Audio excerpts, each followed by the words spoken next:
Well, it's a delight to be here. I want to say thanks for this great turnout. I'm not sure that we were expecting so many. I think we were hoping for 6 or 7, mostly blood relatives. So this is terrific.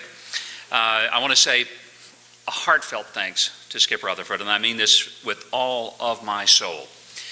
There are very few people that one can encounter in the process of being in politics and public life that may be on the other side of the political aisle, but who is on the same side of the aisle of civility and decency as a human being. And one thing that is always true about Skip is that even though he is passionate about his views and the people that he would love to see elected to office because of a shared philosophy, there's not a more gracious person in the world of politics than Skip Rutherford. And one of the reasons that it has always been a delight to be a part of anything at the Clinton School is because of his leadership. And it just carries over into every program that's ever presented here. And frankly, after listening to that delightful introduction, I'm thinking, I wish Republicans would introduce me so graciously as Skip does. I'm going to get that recorded, and I'll travel around the country, and when they say, well, who would you like to introduce you? I said, I got this guy in Arkansas named Skip Rutherford, and he's going to do it. But thank you, Skip. It's always, to me, important to note the value of the Clinton Center, not just for Central Arkansas or for the state of Arkansas, but for the country.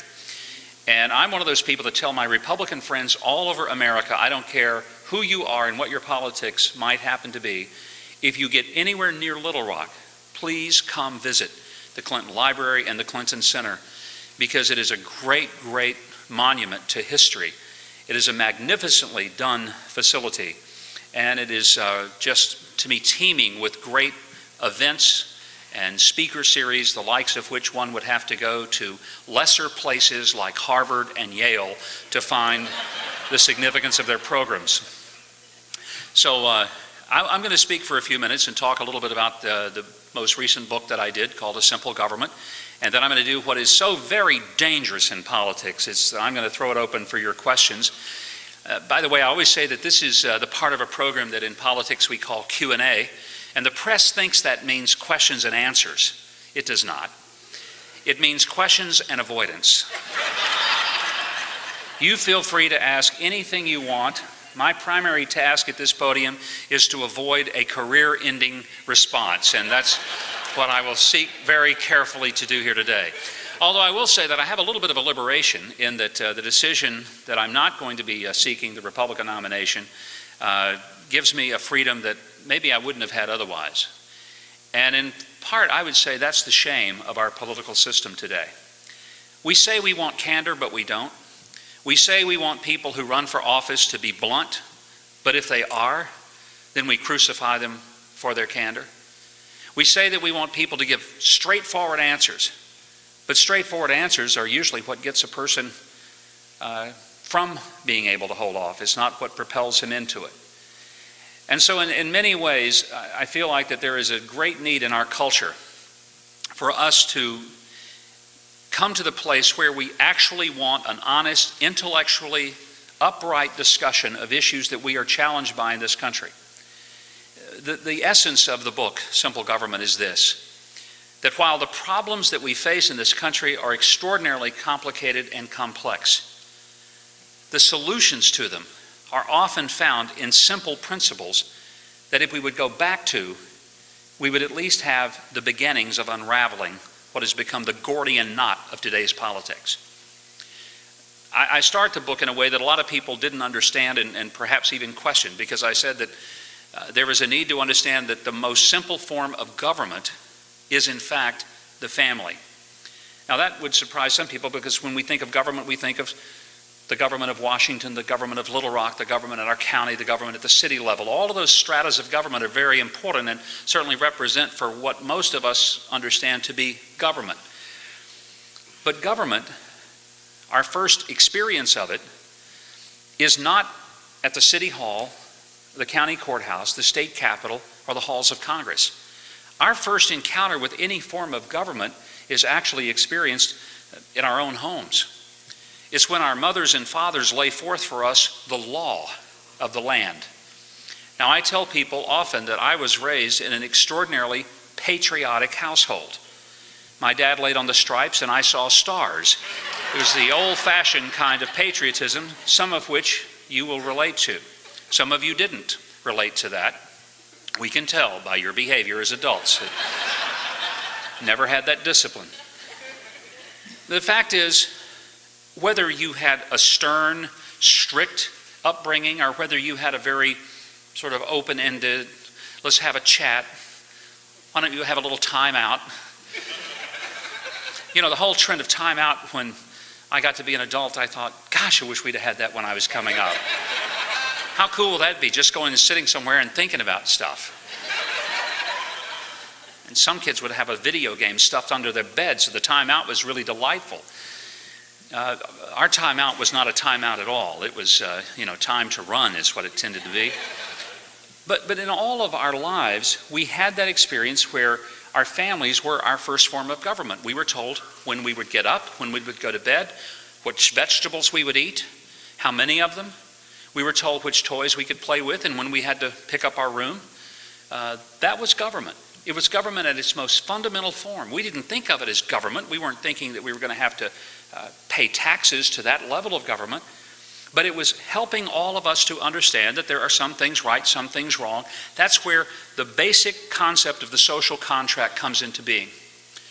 To the degree to which we as individuals do not experience that level of government is the degree to which we will experience government in more harsh forms at all other levels henceforth. The reality is that today we live in a time in which, for the first time in American history, and this is a figure that came out after the book was published, in fact it was just released last week, that for the first time in American history, there are more children who live in the households of divorced parents than who live in the household of the mother and father who are their birth parents. 52% of children today now live in the homes of parents who have been through a divorce. Blended families, mixed families, single-parent families. Only 48% of the children in America are growing up in a family where both the mother and father are the birth parents of those children or the adopted parents of those children. Now, that may not seem like a big deal, but the reason that it is because it is dramatically changing the way kids are growing up and understanding what that first form of government is about. Let me give some rather startling realities from why this matters to us. And I know that people today say, why would you talk about that? I mean, the economy is the number one issue in America. It is. And the economy is going to drive the next political season. It should. But the reason I bring this up is because there is an economic quantifier to the issue of the breakdown of the family that we cannot ignore if we really are serious about changing the effect of the economy. In America, there is a $300 billion as with a B, $300 billion a year dad deficit. Now let me explain what the dad deficit means, because the dad deficit is the amount of money that we as taxpayers are on the hook for to pick up the pieces for those children whose fathers have deserted or abandoned or simply are irresponsible in the care and upbringing of their own sons and daughters. $300 billion. Now we all know the type. Kids who grow up not even knowing who their father is. Fathers who are nothing more than sperm donors and then disappear from the child's life, who never provide for the health care, for the educational expenses, for the clothing, for the food, for the shelter. And when particularly a parent is trying to do that by herself, or in some cases by himself, but more often by herself, it means that we have the necessity of programs, whether it's TANF, or Our Kids First, or food stamps. And while some will lament the fact that we have those programs, the reality is we need those programs as the only way to make sure that there is at least some level of safety net under the people who are most vulnerable and who are in that situation through absolutely no fault of their own. I want you to stop and think about the fact that I know we don't live in an idyllic world where everybody does what they ought to do, but the degree to which we lived in more like that kind of world, it would have a dramatic economic impact, and I want to emphasize economic impact. So for the people who say, let's not talk about these issues that are considered social issues because we need to focus on the economy, I would say you cannot talk about issues that are economic without understanding the impact of broken families. Let me give you some other statistics. In 1965, a young Democrat activist who worked at the Department of Labor wrote an essay in which he decried what he saw was a very frightening level of illegitimacy among African American youth in America. His name was Daniel Patrick Moynihan. He would later become a United States Senator, and a very distinguished one, and probably one of the true great stalwarts of intellectual thought and capacity. Not because he always agreed with Republicans, which he did not, but because he thought. He was cerebral. And for that, I'm deeply grateful in that he recognized objectively that there was something he felt tragically wrong when, get this, 25% of African American births in this country in 1965 were done outside of wedlock. 25%. Today, that figure among African American youth is 75%. It is 61% in the Hispanic community. Overall in the country, 48% of all births are now out of wedlock births. Does that matter? Well, it does when you consider that 2/3 of the children in poverty in this country would not be in poverty if the mothers of the children were actually married to the fathers of the children. 2/3. Is there an economic component to the idea of a stable family? Yes, there is. I won't even wait for the rhetorical question to be given a rhetorical nod, because the answer is yes. And it doesn't matter whether you're on the left or the right, or you're liberal or conservative or Democrat or Republican. That ought to make you aware and concern you to the point that you realize that the breakdown of our basic social contract of people who marry and raise the next generation of young Americans does in fact matter. Not only that they raise them, but that they are committed to making sure that they have the resources that they need. What I wanted to do in the book was to explain that some of the complex problems, and I'm not saying that poverty is as simple as people getting married, staying married, and actually living in some level of respectful responsibility to one another, but I am saying that some of the incredibly complex issues are resolved with the beginning of some simple basic principles, that being one of them. Here's another simple government kind of principle. You can't spend money you don't have, and you can't borrow money that you cannot afford to pay back. Now, I don't have to have a degree in economics to understand that basic principle. In fact, I think most of you here would say, well, gee, that's so absolutely obvious that it doesn't even need to be said. Maybe we should tell Washington that it doesn't need to be said, because they don't seem to get it. $14+ trillion of debt. And I think sometimes we fail to recognize and comprehend what $1 trillion really is. One of the things I wanted to do in the book was to graphically illustrate. So there is a chart there that shows the difference between $1 million, $1 billion, and $1 trillion. And frankly, it stunned me, because I think sometimes most Americans sort of think of, well, $1 million is a lot of money, and $1 billion is a lot, but it's a little bit more than $1 million. And $1 trillion is a little bit more than $1 billion. Actually, $1 billion is a lot more than $1 million. And $1 trillion is a staggering amount more than is $1 billion. And if you think about, you can put $1 million, if you had $1,000 bills, you could put $1 million essentially in a suitcase. It would take a U-Haul truck, a U-Haul trailer rather, about a 9x12 U-Haul filled with $1,000 bills to equal $1 billion. In order to get to $1 trillion, it would take a warehouse the size of several football fields stacked from floor to ceiling with $1,000 bills in order to get to $1 trillion.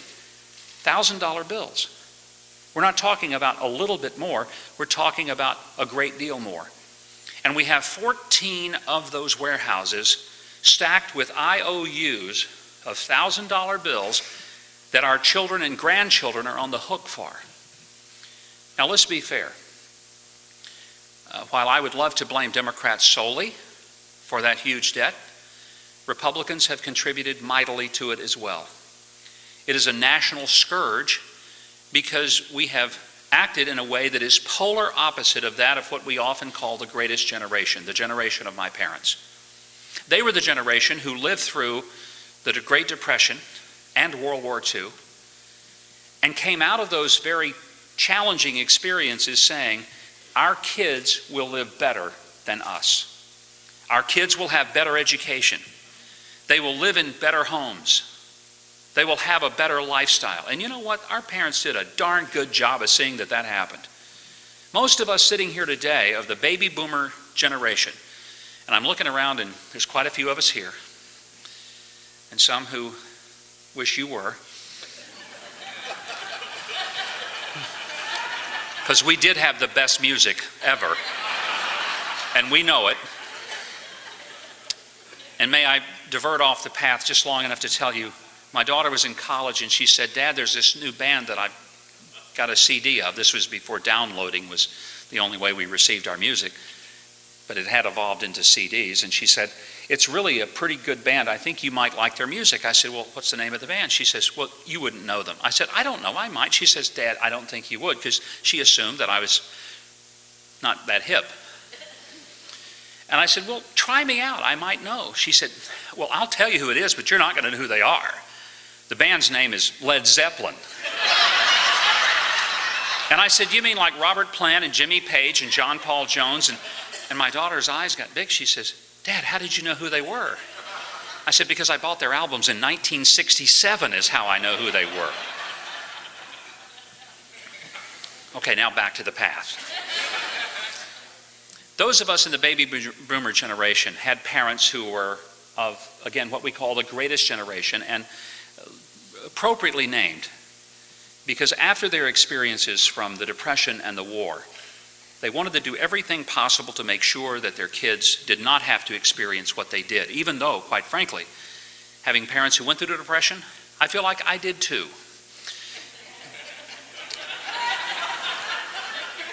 Not because of some level of being deprived of so many things, but because I had to hear the stories of how deprived they were and how fortunate I am and how I should be more grateful for everything.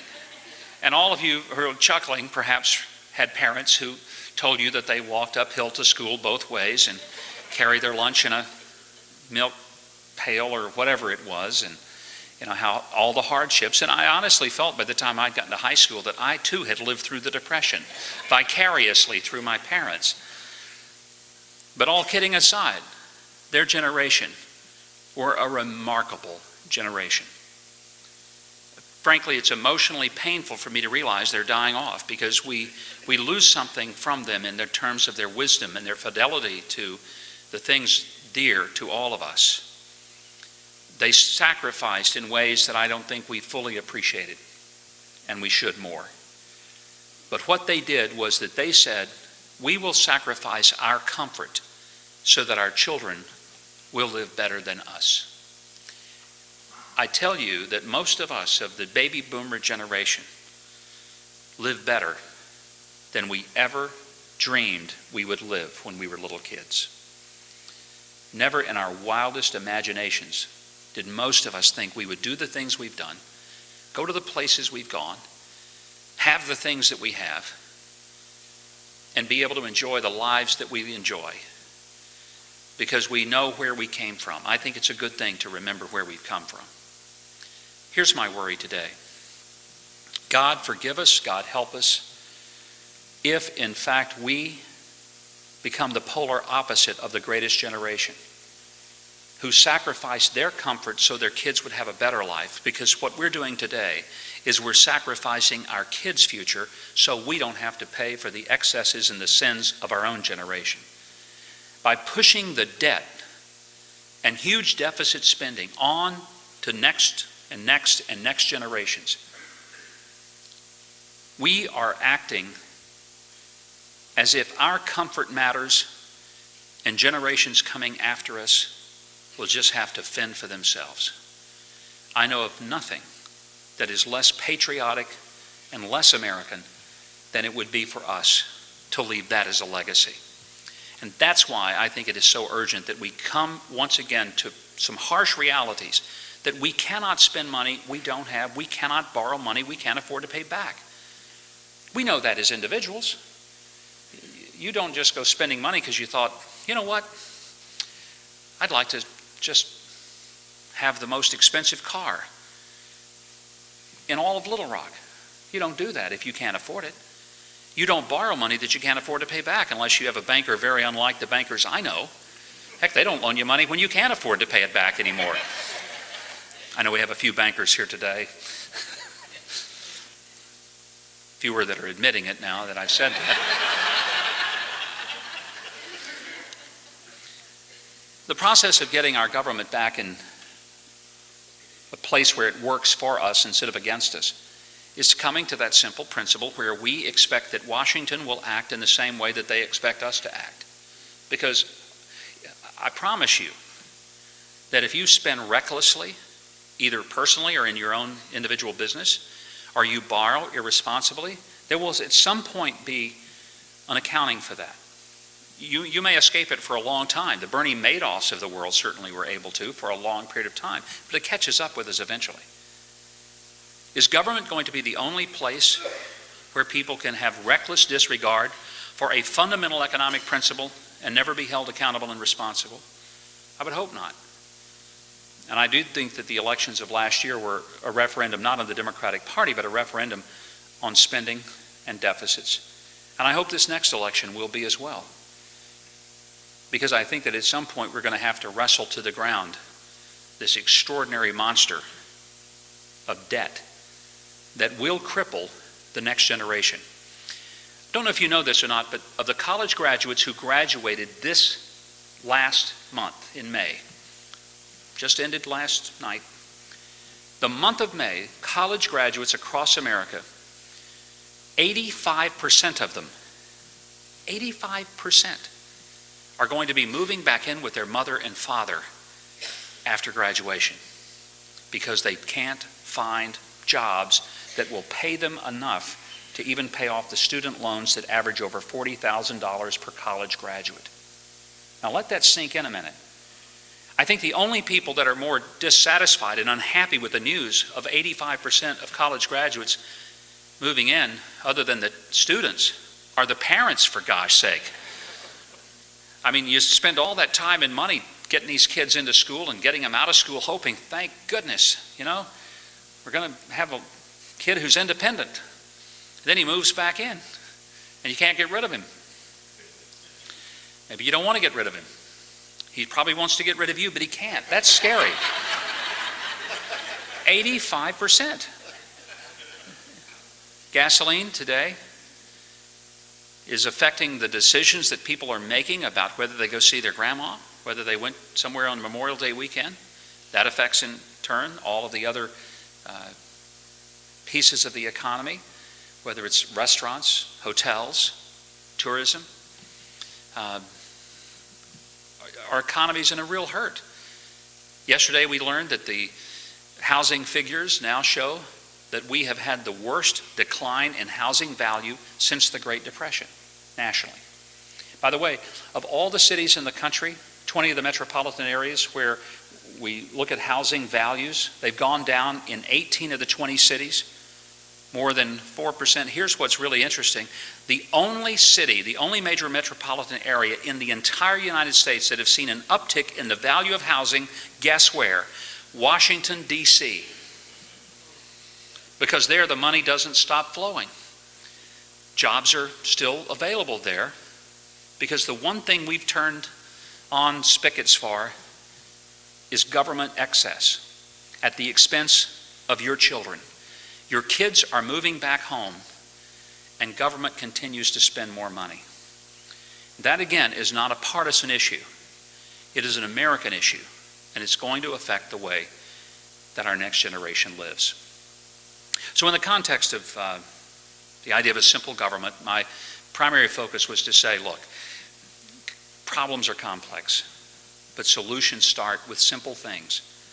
And the simple things are principles that most of us grew up with, being schooled by our mothers and fathers, and understanding to be just the basic realities, whether it's how to deal with bullies in the neighborhood. And all of us understand that there's only one thing that a bully understands. And it's not cowering to him or catering to him. It's basically when one kid finally gets enough and punches the bully out. And I know that's not politically correct to say, but it's just the harsh realities. I learned that at Brookwood Elementary School in Hope, Arkansas, that when there was a bully who just would not quit pushing the other kids around, it's when some kid finally had enough of it and stood up to the bully and punched his lights out, long before the days, if that would mean everyone would get lawyers. Nobody got lawyered up. That was the days in which, both kids would be brought in, and probably both of them would get a paddling of equal stature from the principal, and they would beg the principal, please, do anything but don't tell my parents. I didn't get hurt so much from the trouble I'd get in at school. My fear was not going to the principal. My fear was, God help me if the principal called and told my parents. Because the parents in those days did not believe that the school was wrong. I was always wrong, period. And it wasn't, if it would be calling a lawyer, it was for me against my parents, not me against the school. But my point in all of that is to say that those are simple things. When we're dealing with the bullies of the world, and I'm not trying to be overly simplistic about the complex issues of the Middle East or other regions, but folks, when we're dealing with people who do not have the same definition of life and respect for right and wrong, and a person becomes a nation, and a nation is led by a tyrant, and a tyrant, and that nation is in essence a bully, the bully will only understand one thing, and it's not a chit-chat around a table. Again, that's not politically correct, but I believe it is politically accurate. Anyway, those are some things that you'll find in the book, and probably some more.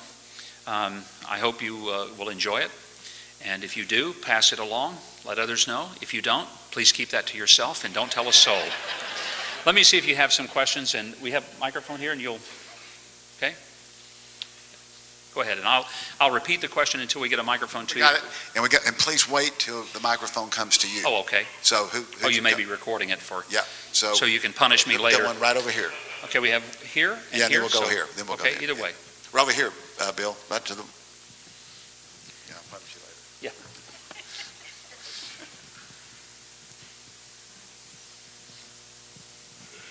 Thank you. My name is Emily Kearns. I'm a student at the University of Arkansas at Little Rock, political science. Another one of those, huh? Yeah. Yeah.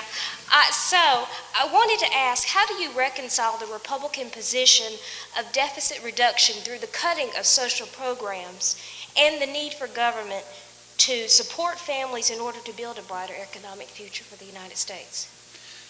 I don't think that it's a matter of wisdom in cutting, let's say, Medicare for people who are in the program now or who are going to be. And frankly, that's not the proposal. The proposal, for example, that Representative Ryan put forth was that no one under the age of 55 would see any difference whatsoever in Medicare. For those under 55, there could be, depending on how it's structured. I personally don't think we want to end Medicare. We want to make sure that it survives, because it has been a good safety net for a lot of people in their elderly years. Now, it needs some reform. We need a system where doctors will actually take it. The system we have now, a lot of doctors won't touch it because it doesn't fully reimburse them for the services provided. I can't expect a doctor to lose money every time he sees a Medicare patient and then require him to see more Medicare patients. I should make sure that if this is such a great program, that it's great enough that it actually reimburses that physician or that hospital or that pharmacy or whoever for the actual cost of providing the service, and do it in a responsible way.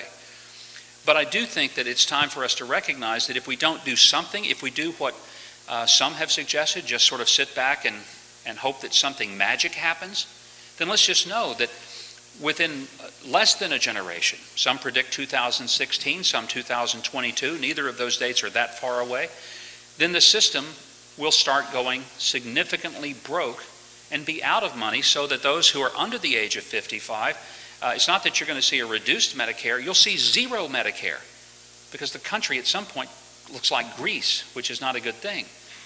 I would liken the plan into this. Well, let me put it this way. Any of you been shopping at the grocery store recently for milk?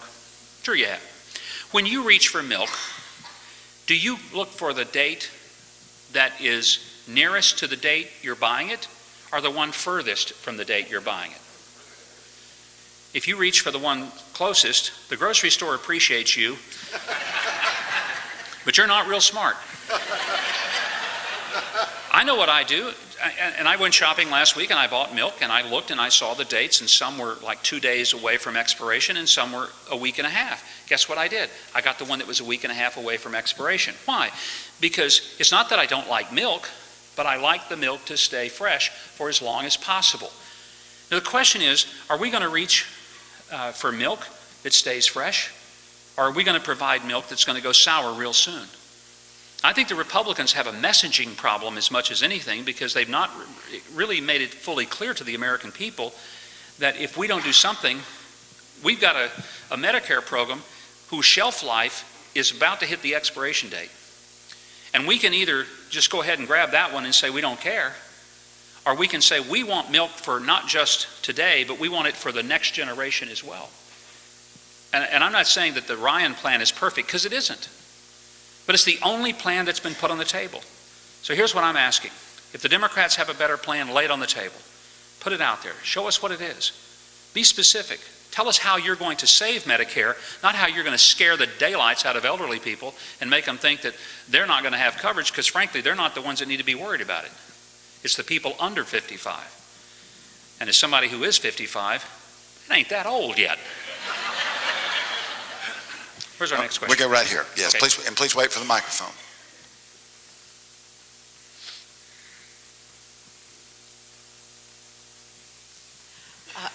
When you started your talk, and I thought it was wonderful you were starting with the family, the father and mother and child as your starting point for government. I thought, wow, as a Catholic, I thought, oh, he finally, has hit Catholic truth, and I thought that was great.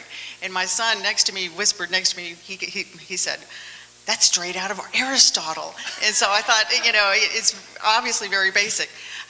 My question is, Little Rock has just been named one of the few cities, I think there's 15 or 20 in the United States, who are planning for a Promised Neighborhood grant. President Obama, do you know about this? I was wondering a specific critique of the program, positive and negative. You're not familiar I am not with familiar with it. Okay. So I'm very fortunate in not being familiar enough with it to answer a question that could get me in trouble with half the audience. Okay. That's called dodging. No, honestly, I'm not familiar with it at all. Okay. And I just don't know. So anything I say would be horribly off the mark. Yes, sir, a question in the back, right here. Microphone's coming at you. Thanks. Billy Ruck. Had a question about, we're talking about debt, and you've identified one of the ways that we could, that is a symptom, clearly, the family breakdown and kind of the cultural changes in the U.S. And we're seeing in Greece and other places in Europe, austerity and how that's being received by the public. Not very well. Right, not very well. The question is, it seems to me, how do you tell the story in a way that you don't get thrown under the bus by your opponents, via demagoguing, or, not just basically completely reject it? How do you tell the story right? So the how is really the question for me. How do you tell the story to the American people and make a pragmatic plan to cut, $100 trillion of unfunded liability over the next 20 years? How do you get there, and how do you tell the American people that? I'm not sure that the political election process is the environment in which it can be told, because our election environment has become incredibly toxic to the point that I'm not sure that the country is presently governable. I know that's a very bold statement, but I'm telling you now that it is becoming where it is impossible to actually govern, not just because the other side is going to take you on because of everything that you say and parse every word and bring nuances to everything that's said, but because your own party will do that.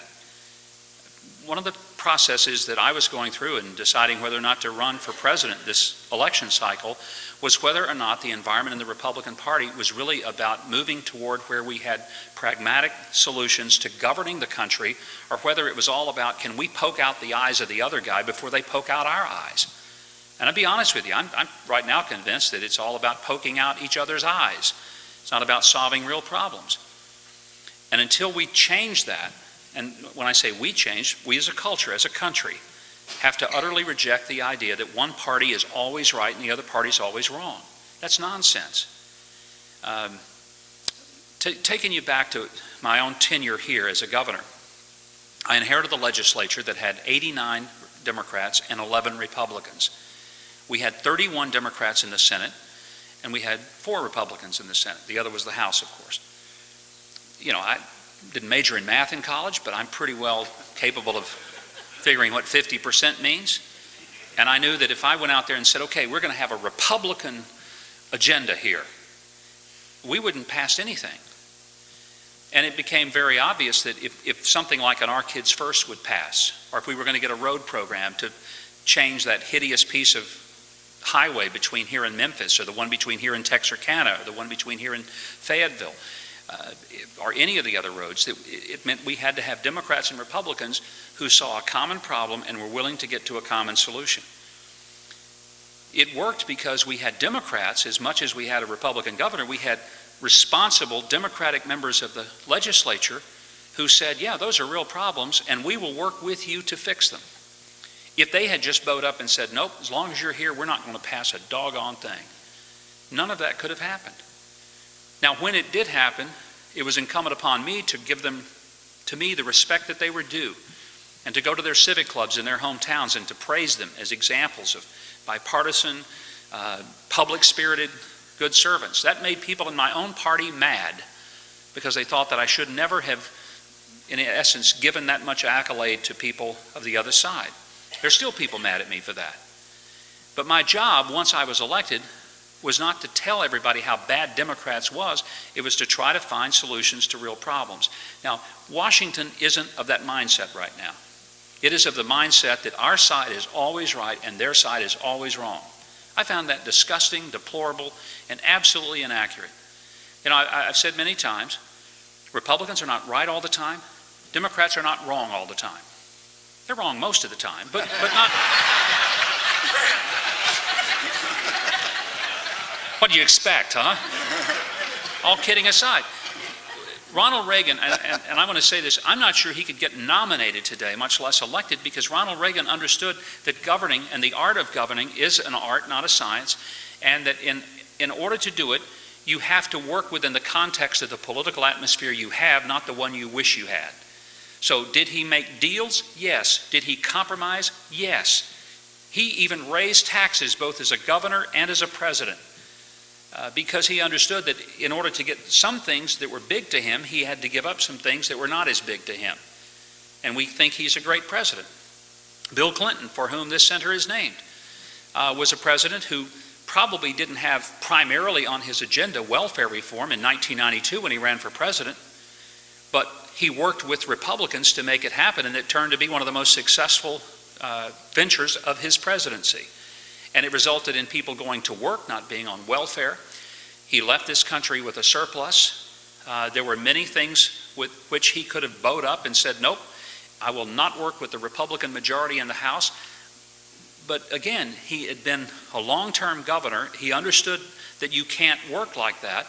And to the country's benefit, he didn't. And I think whatever one thinks about Bill Clinton, give him credit for having the vision of recognizing that he governed with what he had, not what he wished he had. I'm sure he'd rather have 435 House members who are all Democrats and 100 senators who are all Democrats. But he didn't have that. He worked with what he had. That's how it has to be. Mark, got a question right here.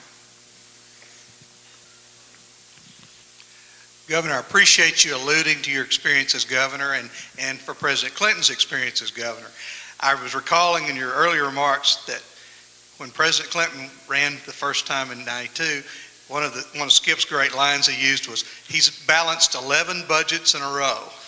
And of course, here in Arkansas, if Keep you don't saying do that, we have a way of dealing with that. You know, we have a constitutional requirement of a balanced budget, but more importantly, we have this beautiful revenue stabilization law that makes it happen. Is there some way, even, I'm not even praying for a balanced budget, a no debt situation, but maybe a revenue and a little bit of debt stabilization law that, or that principle that could be enacted at the federal level, that it's easy to say we need to do something about this, but now the work starts. I'm wondering if you have any thoughts about how that could be implemented at the federal level to maybe get us out of this problem. Well, Mark, one point you make that is a very important one is that not all debt is bad if the debt is serviceable and if it's not taking away, in essence, your seed corn. If your debt is so that you can do some capital things that will keep you from doing more expensive things later, that can be valid. When we did, for example, bond programs for highways or for building a school, is a bond program to build a school a bad thing? Not if you can build a Belar elementary or high school that would in essence give you a greater educational result, which will give you ultimately a better economic foundation, and you will more than pay the bonds back, but more importantly, you will have something of tangible, lasting, eternal, or maybe not eternal, but temporal value at least, that's worth having a manageable amount of debt. So not all debt should be foregone because it's a government. The Revenue Stabilization Act in Arkansas is one of the great points of governmental genius, and I wish it was enacted at the federal level.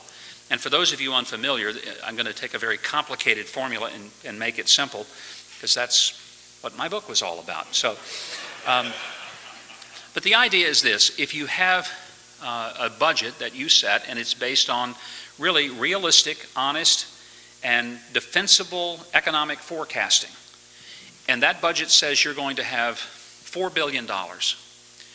If you end up having only $3.9 billion, then you don't wait until the legislature meets.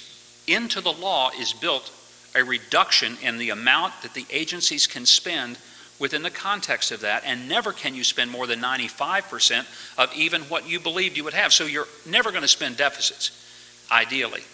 Before they get to a point of a severe deficit, it's going to correct itself, because it's almost like having a governor on a car so that you keep the speed within the context of what's realistic.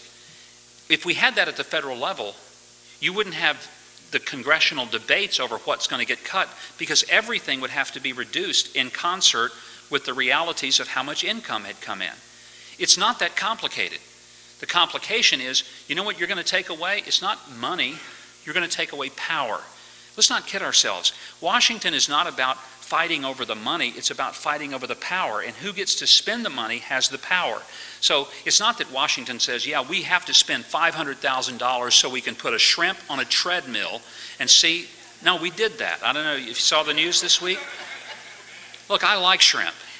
I really do. But not on a stinking treadmill. I want him on my plate. I don't want him running around on the plate. I don't care if he's physically fit. I'd rather have him fattened up, in fact. The fact that we are spending $500,000 on a shrimp treadmill makes us angry and crazy. That would never happen if we had a mechanism that said, when you don't have money, you just don't spend it. And I think one of the reasons Arkansas is one of only 4 states in the country not operating at a deficit is because of the genius of the Revenue Stabilization Act that goes all the way back to the 1940s, when Arkansas, in its poverty, understood that simple thing. Can't spend money you don't have. You can't borrow money you can't afford to pay back. Yes, sir, right here.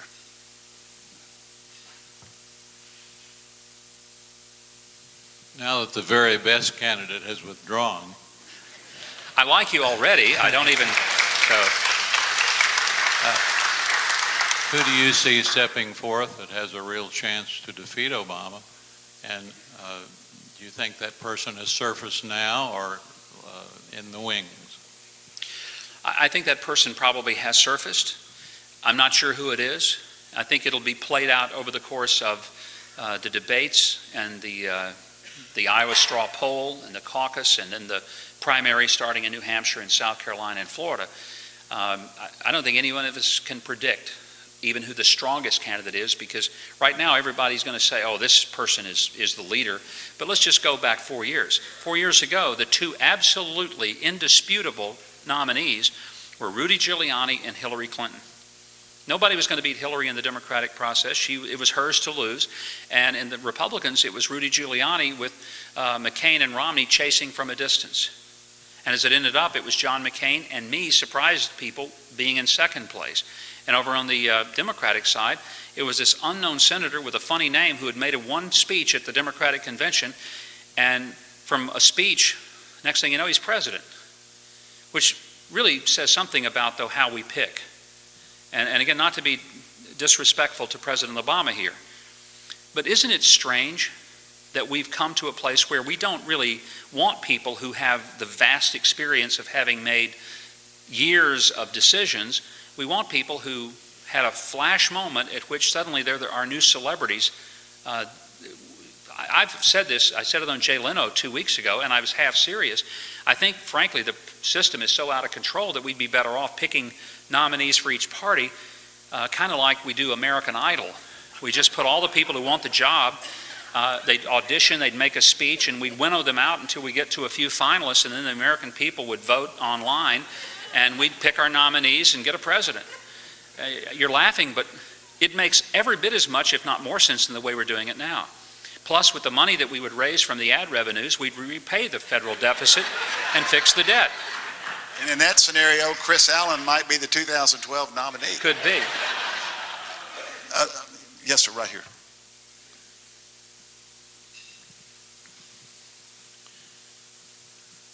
Governor, do you believe that the export of American jobs over the last 20, 30 years has contributed to the diminution of the middle class in the United States? And when I was growing up after World War II, I remember people talking about being happy to be in the middle class. Today I hear everybody wants to be a billionaire. Could you speak to that issue? That's a great point you've made, and by the way, the exporting of jobs is very much a part of the erosion of the middle class, because it used to be that the middle class made the things that America used, whether it was cars or mixers or lawnmowers, and now we export that. And we export it for a couple of reasons, well, maybe more than a couple, but some of the reasons include cheap labor. Some of it, though, is because we have a tax structure that drives capital and jobs offshore. I don't know if you know this, but we have between 14 and 15 trillion dollars of U.S. money parked offshore by U.S. companies. Now, if you think I'm criticizing it, I'm not, because the reason they've done that is because it's the only way they can survive in a global marketplace. And the reason they move their money off there is because they can't afford to have it taxed at the current U.S. rates. Now, for all those who think that we are undertaxed, let's compare the corporate tax rates in this country to any other developed country. And they're much higher here. Capital is always going to flow the course of least resistance. And the reason it's flowing to places like China is because there's a combination of cheap labor. The government is pretty much looking the other way at any human rights and or environmental concerns, which means that our rush to get cheap things means that we're doing more to harm the environment than if we created some sense of equity. I'm especially concerned about the trade imbalance with China. And of all the things that Donald Trump may have said that you thought were out there, frankly, I think that he was on point to a large degree about our relationship with China. It is an unholy one in that we have allowed them to violate property rights, intellectual property rights. We've allowed them to pass things into this country through third-party countries like Vietnam and Thailand that are actually Chinese manufacture, dumping things, particularly in the steel industry, making it impossible for American companies to compete because they're selling finished products at less than what the raw product is to start with. And part of the solution, if we really want to create, to me, a platform in which the economy could function, is to recognize that there really should be no such thing as corporate tax. Now, that sounds radical, but let me explain. Corporations do not pay taxes. They collect taxes and pass them on in the cost of their goods and services to their end user, the consumers. If you build a chair in China, it's not going to be taxed for export. It comes to the U.S. and it sits on a showroom floor having been produced by cheap labor with no tax. If it's built in North Carolina, where we used to manufacture a lot of our furniture, Embedded in that chair is 22% taxation, all the different layers of tax that is embedded into the cost of producing the chair, plus increased labor, plus increased regulatory cost that we have in making it in the U.S. Which chair, exactly the same, do you think will cost less money on the showroom floor? It's going to be the one over there from China. Wouldn't it be better if we had a marketplace where Americans could build that chair in North Carolina, and when it got to the showroom floor, you paid the same tax on it, whether it was made in China or made in North Carolina? So we ought to be paying our tax at the point of consumption, not at the point of productivity. We should value productivity. We should want people to be productive. Work is good. Savings is good. Investment is a good thing. That's what makes a healthy economy. We punish that. And then on the other hand, we reward reckless, irresponsible behavior. So we bail out insurance companies and banks and car companies who are not managed properly, and we wonder why our economy's in a mess. When you punish the things that ought to be rewarded and reward the things that ought to be punished, you end up with a mess. That's what we have. So is there a solution? It's a simple one. It's not easy to get done, but it is simple. Don't punish productivity and don't reward reckless irresponsibility. Yes, sir, you have a question right here in the middle. Yes, sir. Yeah, right here. Yeah, go ahead and stand up and he'll get you the mic.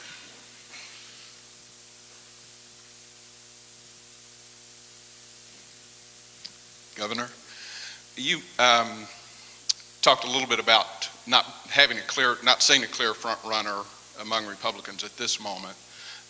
With that being reality, are there any circumstances where you would reconsider your decision for 2012? And if not, you mentioned that 2016 is not real far away. Reflect a little bit on pluses and minuses of timing for your candidacy for either cycle. You know, I've not ruled anything out for the long-term future, and I'm not trying to be coy or play a game. I'm just saying that I'm not going to put myself in this impossible box and say, under no circumstances, ever, never, never, whether it's next year or 4 years from now. I'm just not going to do that because I don't know. I honestly thought I was going to run this time. I really did, and got awfully close at that threshold, and ultimately determined not to, and a whole lot of reasons for that, some of which are spiritual that I don't expect everybody to understand. Wouldn't even attempt to impose that upon everyone. But there were certain other factors that were a part of that, I'm sure, not the least of which is that it's not going to be an easy environment in which to defeat a sitting incumbent president. Let me just, two points of fact. Only one time since 1868 has the party in the White House been rejected after only 4 years. Now, you've had occupants of the White House who were turned out after 4 years. But the party holding the White House has always had more than a 4-year opportunity every time since 1868, the time of Andrew Johnson, except the one time when it didn't happen, that was Jimmy Carter. Is this a Jimmy Carter election? It could be. But there's some factors that you can't ignore. Barack Obama will have no primary opponent. He will have $1 billion in his campaign war chest. And 90% of the press is going to let him skate with whatever he says and does. He can say he's been to all 57 states, and hey, that's just people are tired. It's just a bad day. He can put the wrong date at Buckingham Palace and say that he was glad to be there in 2008, even though somehow he miraculously went back in time to do that. Look, I understand we make mistakes. I make a mistake on a book tour, and I hear about it 6 months later. I make a comment that I immediately corrected. My point is that don't think that doesn't factor in to how things go. It's a huge issue. And it's not going to be an easy path for whoever the Republican is. Whoever it is going to come out of a bloody primary, broke and battered. Because I anticipate the Republicans will do what they typically do, and they'll have a demolition derby, a circular firing squad, and load up with bullets and start shooting. And then by the time somebody comes out of this thing in, let's say, April or May, they have very little time to recover. They'll never be able to come up with the amount of cash that the incumbent's going to have. And plus, he's an incumbent president, which means the advantages of flying in on Air Force One and being presidential is very different than being the challenger. And I'm not saying it's an insurmountable opportunity, because I think that there is definitely an opportunity for a Republican to win. But I believe that it has more to do with whether the Republicans are smart enough to challenge President Obama and not so stupid as to destroy each other. Because if they destroy each other, congratulations, you've just given President Obama 4 more years. And it will be more to what they have done than to what President Obama has done to have earned it. Governor, I want to tell you that I've listened very carefully to your 85% students moving back home with their parents, both from a parent perspective. I know it's got Jane and Mike's attention too. But I want to say, after 4 years at the school you helped start, we have an 85% career placement rate. That is outstanding. Congratulations. And we work hard on that. Ladies and gentlemen, let's give a round of applause to Governor Mike Huckabee, and go buy his book.